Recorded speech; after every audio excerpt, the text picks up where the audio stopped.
आता बघूया टॉप 9 महत्त्वाच्या बातम्या। Vandre Worli sea link Mumbai Pune expressway आणि मुंबई नागपूर समृद्धी एक्सप्रेसवे वरून प्रवास करणाऱ्या वाहन चालकांना आता फास्टॅग नसल्यास दुप्पट टोल भरावा लागणार। 1 एप्रिल पासून नवीन नियमांची अंमलबजावणी केली जाणार। सोशल मीडिया वापरासंदर्भात लवकरच सरकारी कर्मचाऱ्यांसाठी आता कठोर नियम मार्गदर्शक तत्व तयार करून पुढील 3 महिन्यात शासन निर्णय जारी करण्यात येईल। मुख्यमंत्री फडणवीस यांची परिषदेत माहिती। महाराष्ट्र शासनाच्या 500 सेवा व्हॉट्सअॅपवर येणार, त्यासाठी राज्य शासनाने मेटासोबत करार केल्याची मुख्यमंत्री फडणवीसांची माहिती।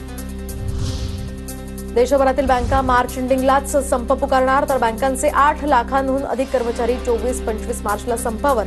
सार्वजनिक, खासगी, सहकारी, विदेशी तसंच ग्रामीण बँकांचाही यामध्ये समावेश। बँक ऑफ महाराष्ट्रमधील ऑल इंडिया बँकिंग एम्प्लॉईज असोसिएशनच्या सदस्यांचा आज 1 दिवसाचा लाक्षणिक संप, कर्मचारी भरतीची यातनं मागणी।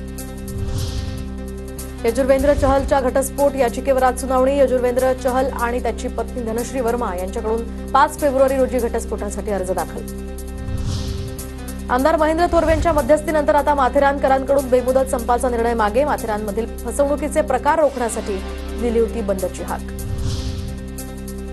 सभापती राम शिंदेंवर अविश्वास प्रस्ताव आणणार, अंबादास दानवेंचं वक्तव्य। उपसभापतींच्या समर्थनार्थ कुठल्या नियमाखाली विश्वास प्रस्ताव आणला, विरोधकांचा सवाल, तर सभापतींच्या निर्णयावर विरोधकांची टीका।